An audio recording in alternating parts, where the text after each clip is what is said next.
1 Coríntios capítulo 15.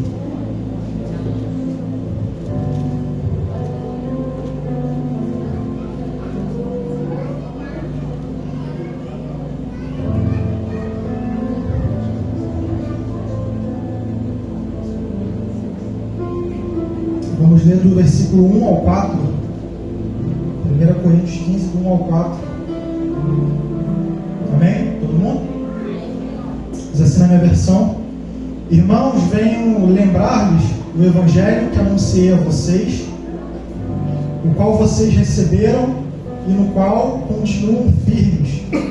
Por meio dele vocês também são salvos, e se retiverem a palavra, assim tal como a preguei a vocês, a menos que tenham crido em vão. Antes de tudo, entreguei a vocês o que também recebi, que Cristo morreu pelos nossos pecados, segundo as Escrituras, e que foi sepultado e ressuscitou ao terceiro dia. Somente até aqui, vamos orar. Pai, nós te damos graças, Senhor Deus, por esse momento, Senhor, de leitura e meditação da Tua Palavra.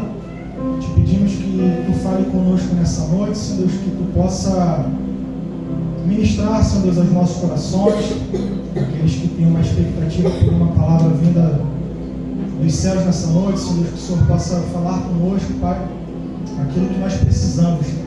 Prepara, Senhor Deus, o nosso coração, nossa mente, nossos ouvidos, tira de nós todo e qualquer impedimento. É o que nós te rogamos nessa noite e já te agradecemos em nome de Jesus. Amém. Hoje é um dia que nós celebramos uma data especial para nós cristãos e até comentei aqui com o pastor que para essas datas acaba sendo um pouco difícil de escolher um texto, porque muita coisa fala sobre esse tema, seja da Páscoa, seja sobre o Natal, e parece que qualquer coisa que a gente vai falar é pouco, diante da amplitude de coisas que a gente pode ministrar. Mas Deus tocou no meu coração de falar sobre esse texto, sobre a ressurreição, porque aqui nesse texto Paulo ele sintetiza o Evangelho em 3 pontos, que são os pontos principais, que é o fato de que Jesus ele morreu pelos nossos pecados, que ele foi sepultado e que ele ressuscitou ao terceiro dia. E essa é a base da nossa fé, isso é aquilo que nós cremos e é essa ressurreição que também nos traz vida. E nós comemoramos essa data, que por muitos ela é uma data muito esperada, alguns ficam planejando pela Páscoa, muitos esperam esse dia para poder reunir a família, trocar chocolates, dependendo do ano lá, desde dezembro a pessoa já está planejando viajar na Páscoa. Alguns eles veem essa data até como uma oportunidade de trabalho, né? Nessa época de Páscoa ela sempre surge vagas temporárias de emprego. Mas a pergunta que fica é: qual é o verdadeiro significado da Páscoa? Será que é apenas uma tradição religiosa, uma data cultural? Será que assim como o Natal é uma data que foi reconfigurado o seu significado? A gente vê na televisão sempre as reportagens vão num lugar que vende peixe e pergunta para uma pessoa aleatória: o que você deseja de Páscoa? Não, muita saúde, muita paz. E é sempre a mesma coisa. Pega na Páscoa, pega no Natal, é a mesma coisa que a pessoa tem de desejo, mas o que tem de mais profundo, de transformador por trás desse dia? E é isso que eu gostaria de ver com os irmãos nessa noite, porque a Páscoa ela traz um significado para a gente que vem desde o Antigo Testamento e ela passa pelo Novo. E ela representa para nós algo muito importante. E antes de tudo eu gostaria de pensar que para algumas pessoas a Páscoa ela não tem nenhum significado específico. Como diz lá em 2 Coríntios 4, versículo 3 e 4, vocês não precisam abrir, mas eu vou ler aqui rapidamente. Diz que se o nosso Evangelho está encoberto, para os que estão perecendo é que está encoberto. O Deus desta era cegou o entendimento dos descrentes, para que não vejam a luz do Evangelho da glória de Cristo, que é a imagem de Deus.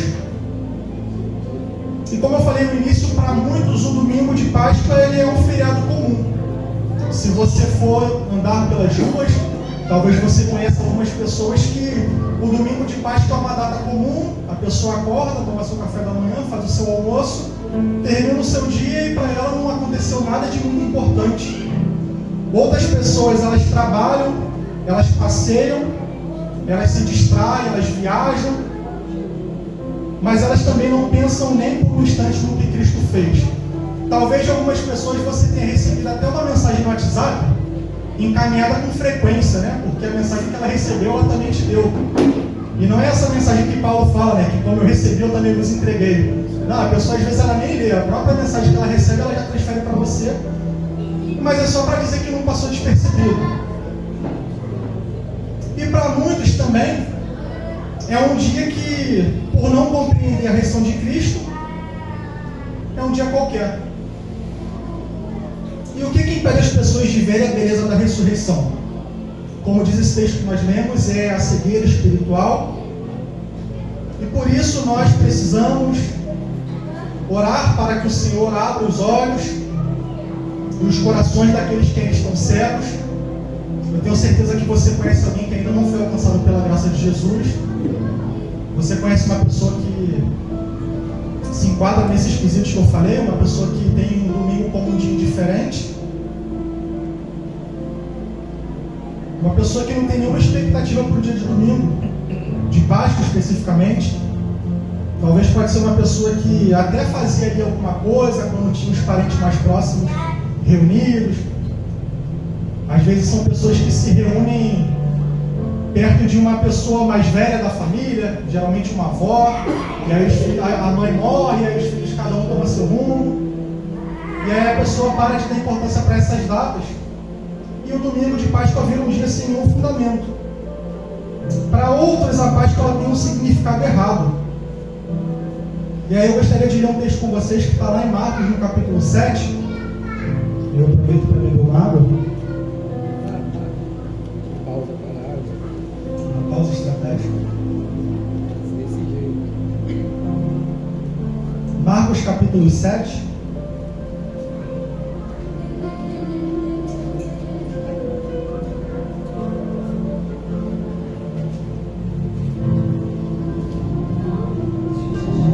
Versículo 6 ao 9. Diz na minha versão: Jesus respondeu: bem profetizou Isaías a respeito de vocês, hipócritas, como está escrito: este povo me honra com lábios, mas o seu coração está longe de mim, e em vão me adoram, ensinando doutrinas que são preceitos humanos. Rejeitando o mandamento de Deus, vocês guardam a tradição humana. E disse-lhes ainda: vocês sempre encontram uma maneira de rejeitar o mandamento de Deus para guardarem a própria tradição. Algumas pessoas transformaram a Páscoa em simplesmente um dia religioso e formal. Existem pessoas que elas só vão para a igreja em datas comemorativas, por assim dizer, ou datas memorativas.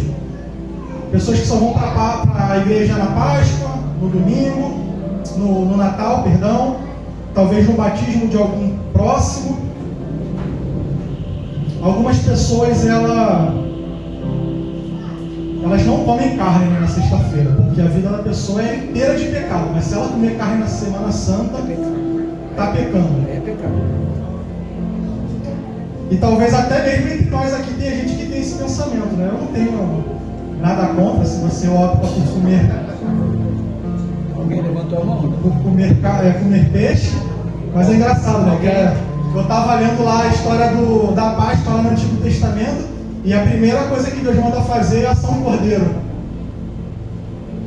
Mas tudo bem, nós respeitamos aqueles que optam por comer o peixe. As pessoas veem como uma oportunidade, né? Vamos comer um peixe, mas aí acaba até pagando mais caro. Tem que comprar o peixe com 2-3 semanas de antecedência. A gente comprou um camarão por 35, já chegou na semana, já estava R$65 o quilo do camarão. E aí essas pessoas que eu falei, a gente volta no primeiro ponto, que são pessoas que não têm nenhum significado especial, mas vêm com uma oportunidade de ganhar dinheiro. Mas amém pela vida dele, né? Tem quem venda, tem quem compre, então amém. Mas a gente muitas vezes faz isso como se fosse algo, um ritual que a gente precisa seguir. A gente não pode se corromper de comer carne, Deus me livre. Se você não come carne, você não gosta de peixe, no máximo um peito de frango, né? Que também é carne branca.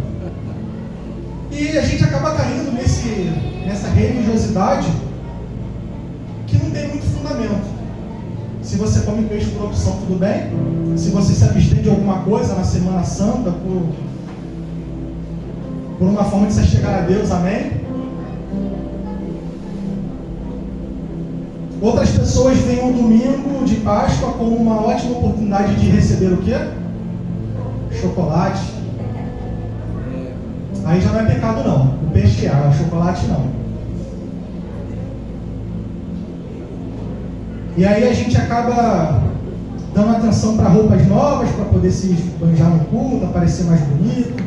A gente se preocupa de fazer banquete, aquela mesa posta para a família inteira, chocolate, né? Em tempos de coisas caras a gente tem que se programar, a gente deixa aquele que está mais distante da gente ali sem chocolate, acaba priorizando os mais próximos. Mas aí a gente vai e esquece do Cordeiro, que é quem realmente importa na Páscoa.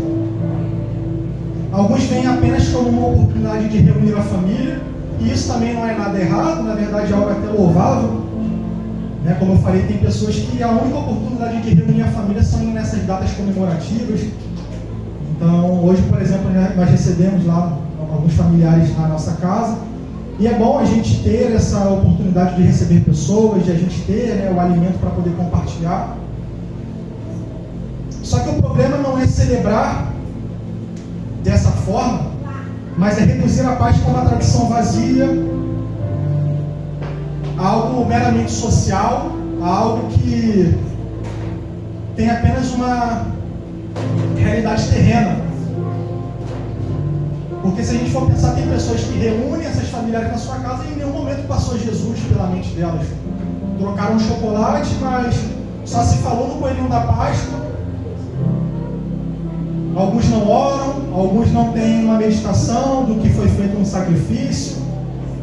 Quando muito assistem a Paixão de Cristo, que eu não sei nem se passou esse final de semana, mas se não passou, deve ter passado algum filme sobre a ressurreição. Ontem passou na SBT que eu vi. E acaba virando isso. O domingo ele é simplesmente ali uma data que a gente compartilha uma mensagem de Feliz Páscoa. E se a gente for pensar, né, ser até um pouco chato, não faz nem muito sentido, né? Feliz Páscoa. E para nós, para os salvos, o que a Páscoa tem como significado? O principal é o que está lá em João, capítulo 1, versículo 29, quando João Batista ele avista Jesus, ele diz: eis o Cordeiro de Deus que tira o pecado do mundo. O que nós celebramos na data de hoje é a ressurreição daquele que tirou o pecado do mundo. Aleluia. É aquele que trouxe vida para nós. Amém. A Bíblia diz que enquanto Jesus ele era crucificado, no momento que ele morre, antes de ele ressuscitar, no momento que ele morre, pessoas já eram ressuscitadas.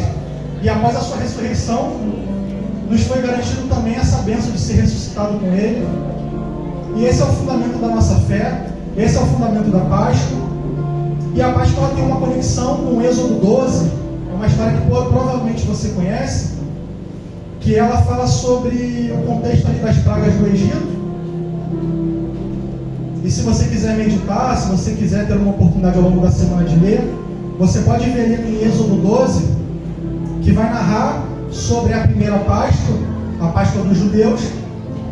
E a Páscoa ela foi direcionada por Deus como uma forma de salvar os primogênitos dos judeus da praga que viria sobre os egípcios. A última praga ela foi a morte dos primogênitos, mas Deus ele dá uma ordem para cada família, que seria sacrificar um cordeiro sem defeito, como eu falei, assar aquela carne. As famílias que eram pequenas e tinham um cordeiro muito grande poderiam se reunir ali, 2 famílias, 3 famílias. Mas o importante é que a casa da onde fosse ministrada a ceia de Páscoa, que se marcasse o umbral das portas para que o anjo da morte visse aquela marca, ele passasse por cima. E isso é um rito que ela aponta para o ritual de Cristo, para a morte de Cristo. Ela é uma figura da expiação de Jesus, que assim como os judeus eles fizeram esse ritual de matar o cordeiro e marcar os umbrais das portas, Jesus, enquanto o verdadeiro cordeiro, ele substitui a nossa morte. O seu sangue ele cobre e protege a nossa vida da ira e do juízo divino. E nós temos vários versículos que corroboram com essa verdade. 1 Coríntios capítulo 5, versículo 7 diz que Cristo, nossa Páscoa, foi sacrificada por nós. 1 Pedro capítulo 1, versículo 18 ao 19 diz que nós fomos resgatados pelo precioso sangue de Cristo, como de um cordeiro sem pecado, sem mácula. Isaías 53, versículos 4 ao 6 diz que Ele morreu pelas nossas transgressões e pecados para nos trazer a paz, levando sobre si toda a nossa iniquidade. Apocalipse 1, versículo 5 diz que pelo seu sangue Ele nos redime de todos os nossos pecados. Por último, Romanos capítulo 3, versículo 25 ao 26 diz que Ele satisfez a justiça de Deus com o seu próprio sangue, isto é, por causa do seu sangue nós somos declarados justos perante Deus. A Páscoa diz sobre isso, que você se tornou santo por conta do sacrifício de Jesus. Talvez você olhe para dentro de si nessa noite e pense que você não é digno, assim como eu também não sou, assim como eu posso te dizer que aqui talvez ninguém seja, mas Jesus ele trouxe a justiça para você. O seu sangue, que foi derramado por você há mais de 2000 anos atrás, enquanto ele trouxe morte para Cristo, ele trouxe vida para você. A Páscoa ela aponta para a vitória da ressurreição. Em Lucas 24, nos versículos 5 ao 6, o anjo diz para as mulheres que foram até um túmulo: porque buscais o vivente entre os mortos? Ele não está aqui, mas ele ressuscitou. Aleluia. A ressurreição de Cristo ela é a essência do Evangelho. E sem ela, a nossa fé ela seria vã. No capítulo que nós lemos originalmente, ali em 1 Coríntios, capítulo 15, já foi ministrado aqui, eu não lembro se esse ano ainda pelo pastor, mas eu lembro que foi ministrado, sobre a importância da ressurreição. Porque se Cristo não ressuscitou, nós temos uma fé que não serve de nada. Nós podemos fazer o que quisermos com as nossas vidas, nós podemos agir como se não houvesse amanhã, porque se a gente vai morrer amanhã e não tem nenhuma esperança, nada do que nós fizermos aqui tem valia. A gente está cantando aqui louvores vazios, eu estou aqui pregando para você por nada, você está sentado aqui ouvindo um doido por nada, porque se Jesus ressuscitou, o que eu estou fazendo aqui não tem valor nenhum. Só que eu tenho certeza que assim como eu, você crê que Jesus ressuscitou, amém? Então não sou um doido aqui sozinho. Jesus ele venceu a morte e garantiu a vida eterna para os que creem. A Páscoa nos lembra que há a vida eterna em Cristo, pois como em Adão todos morrem, assim também em Cristo todos serão vivificados. A ressurreição de Jesus garante a nossa própria ressurreição. A nossa esperança ela não se limita a esta vida. Há algo muito melhor que nos espera. A nossa vida não diz somente respeito a essa realidade terrena. Eu sei que muitas pessoas têm uma vida difícil aqui na Terra. Alguns talvez tenham uma vida melhor do que de outros. Uns sofrem mais do que outros, outros sofrem menos. Mas não olhe somente para o que você vive aqui na Terra. Eleve os seus olhos para Cristo, porque aquilo que nós iremos viver é uma realidade muito melhor do que essa que nós vivemos aqui na Terra. Como diz a sua palavra, nós andaremos em ruas de ouro. E não é somente por a rua ser de ouro, mas é porque nós estaremos lado a lado a Cristo, nós estaremos o adorando face a face, diante dele, prostrado. E a Páscoa ela também nos chama para renovar o nosso serviço a ele. 1 Coríntios capítulo 15, versículo 58 diz que devemos ser firmes e constantes, sempre abundantes na obra do Senhor. Cristo vive. E porque Ele vive, nós servimos com esperança e ousadia. Ele não está no túmulo. Ele vive, Ele reina e Ele voltará. Para concluir, o que a Páscoa significa para você? Para você é um dia comum? Para você é um dia de passar a manhã na cozinha, fazer um bom almoço? Para você é um dia de gastar talvez metade do seu salário comprando chocolate para a família?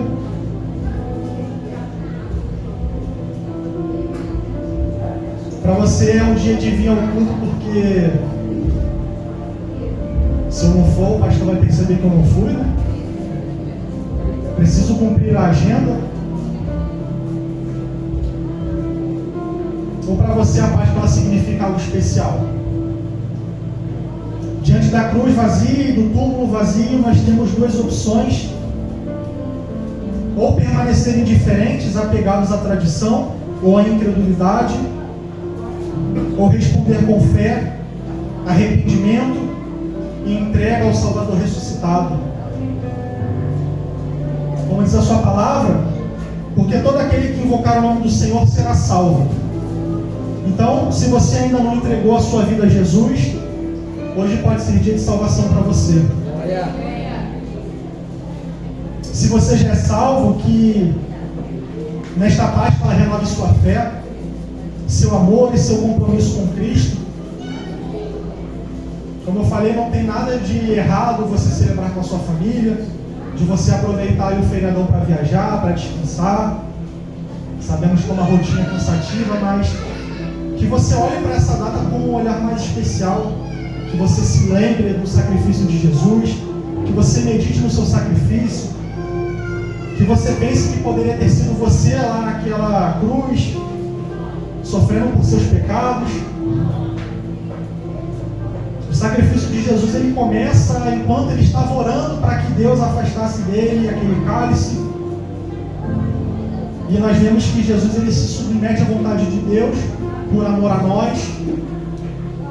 Jesus, em seu desespero, já no momento de oração, ele começa a ter um suor como sangue.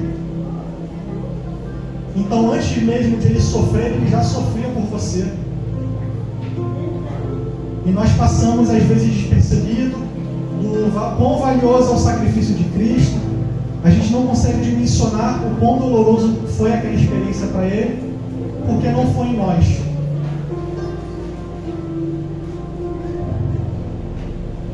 Gostaria que vocês, como uma aplicação dessa mensagem, que vocês possam rever à luz da Bíblia as suas tradições, aquilo que você faz na Páscoa, aquilo que você se lembra, aquilo que você medita, que seus pensamentos possam estar sobre o sacrifício de Cristo, que vocês possam ensinar a seus filhos o significado verdadeiro da Páscoa.